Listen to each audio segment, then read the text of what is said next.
Good morning and welcome to the Hollaby Homestead. This morning I'm going to be bringing my seedlings out for a second day in a row out in this beautiful sun. I'll show you that, then we'll see what Project Dave's up to today.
So since the husky is afraid of the nail gun, I'm going to take Kobe and Nova down to the water for a quick swim.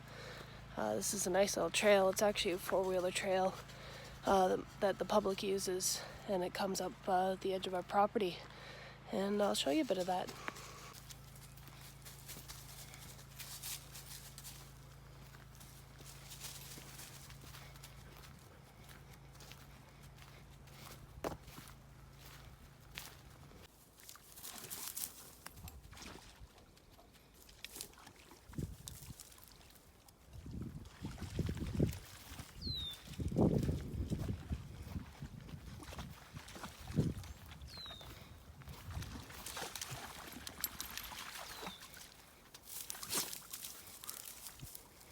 Usually when Nova goes missing, we find her down here.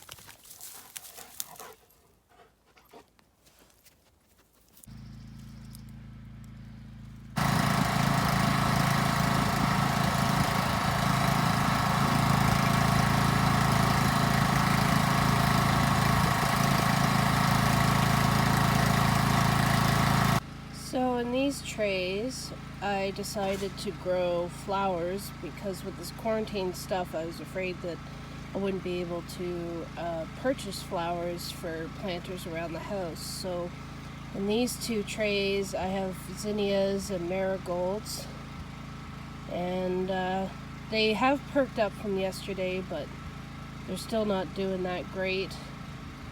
Not too sure how they're going to turn out, but I'm just going to have faith and keep trying, and hopefully they get healthier and get some more sun, and maybe when it warms up they'll start taking off. Our tomato plants seem to be doing a little bit better. They've really perked up. The lesson here with the seedlings this year is to just have faith in them.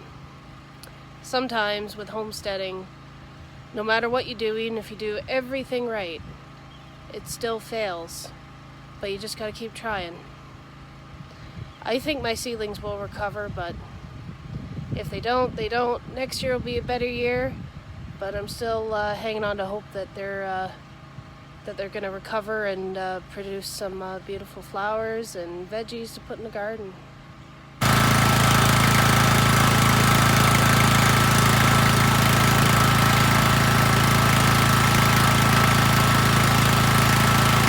Hey guys, so I'm going to talk to you a little bit about our old tractor. It's a 1949 Farmall Model H, and I'm just going to show you a few things on it and tell you a little bit about old tractors. Just a disclaimer, I'm not a mechanic, I'm just a tractor enthusiast. So here we go. So this tractor, it just has a PTO. It doesn't have a 3-point hitch. However, you can order kits for these to attach a 3-point hitch to them, which is more practical for more modern hookups like snow plows, blades, things like that. Tractor, it has an old belt drive on it, which is this thing here. So back in the olden days, they used to hook a big thick belt to it, and it would spin and it would power machinery, stationary machinery on the farm. So it's kind of neat our tractor has that. It's kind of useless now because things have changed with tractors, but that's what that is. This tractor, it doesn't have an oil dipstick like regular vehicles do. Most of these old tractors don't. So to check the oil on this tractor, and I don't have the tool to do it now, but I'm just going to point it out to you. So this little knob thing here is called a petcock. There's one here and there's one up here. So if you turn this and oil's coming out, that's good. If you turn this and oil's coming out, it's over full. So this is your high level and this is your low level. So when you're putting in oil, when you're pouring it from the top of the motor, you leave this top one open and this one closed, and as soon as the oil starts coming out of that, then you know you're at the right level for the oil. We're going to be rebuilding this tractor. I would start it for you now, but there's a couple parts off of it right now, and it does run. It runs really well, which you saw in our last video.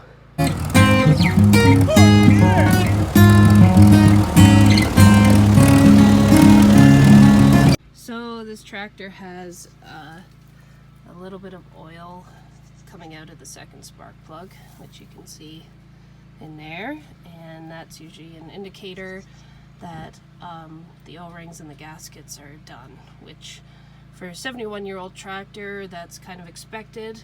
It's not a huge deal though. Actually, these tractors are very simple to take apart and very simple to fix. So an engine rebuild is not a huge deal, considering that you can still get parts from them from specialized dealers, because a lot of people like to collect these tractors. So these tractors have independent braking on both back wheels. So this is the brake pedal, and this part lifts up, and that's so that you can brake this side or that side, or if that part is down, you push down and both wheels will brake at the same time. This is a clutch. Now I'm going to talk to you about clutch adjustment. This isn't for all tractors, this is just for this tractor specifically, and probably a few other tractors. So this is your clutch pedal. Do you see how this bar is touching the plate there? So that means that this clutch is properly adjusted for the most part, and there's a little bit of play, but not too much. If this bar is away from this plate, the clutch is definitely out of alignment and you can be doing some damage. Also, this play, if this pedal wiggles quite far, goes down quite far before feeling resistance, then you need a clutch adjustment too. And to adjust the clutch, you just follow the hardware, and you can adjust it over here. So if you're thinking about buying a tractor, that's kind of a quick way to figure out if your clutch is in good shape and if it's drivable and usable. This tractor also has a hand crank, so you put a bar in there, and if it's not starting, you turn it fast enough and the motor will start. We've never had to use it. This tractor has a really reliable push start on it, and it starts up most of the time, first time, definitely the second time. But people used to use these hand cranks back in the day when they were having trouble with them. I'm not sure if this one turns because I've never used it. Hopefully I never have to. So greasing these tractors are very important. You need either a manual grease gun or a powered grease gun. and there's all these grease points all over these tractors, and after so many hours of use you have to re-grease them so that there's no damage done. So for example, that's a grease input right there. Some people call them a grease nipple, and you just pump the grease in there and it just helps with the overall running and movement of the tractor. And there's a few of them all over the place. You can get diagrams for these that show you where the points are to grease and when to grease after so many hours. So if you're thinking about buying an old tractor, these are some things to consider. You definitely want it in running condition, but be prepared to rebuild it. I hope some of the things I showed you on our tractor helps you with shopping for your own tractor. See how Dave's make it out. Have a look at what I've done so far. Okay, let's go see.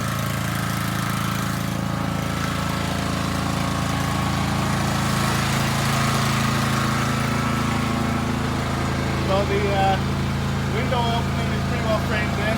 Just got a couple more pieces to put in. Windows right there, so it's going to be a lot more light. Well, coming along. Looks good. Looks good.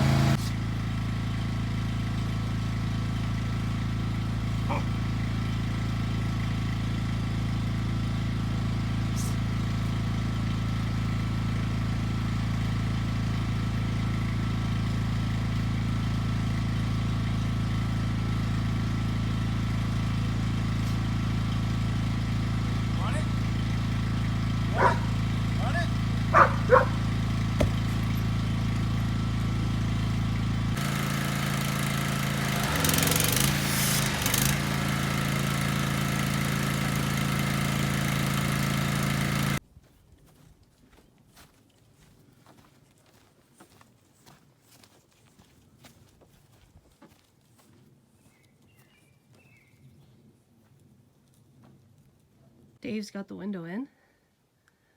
Looks good, Dave. Yeah, it's just sitting there right now. I gotta adjust it in a bit, but just getting it out of the way so it doesn't break.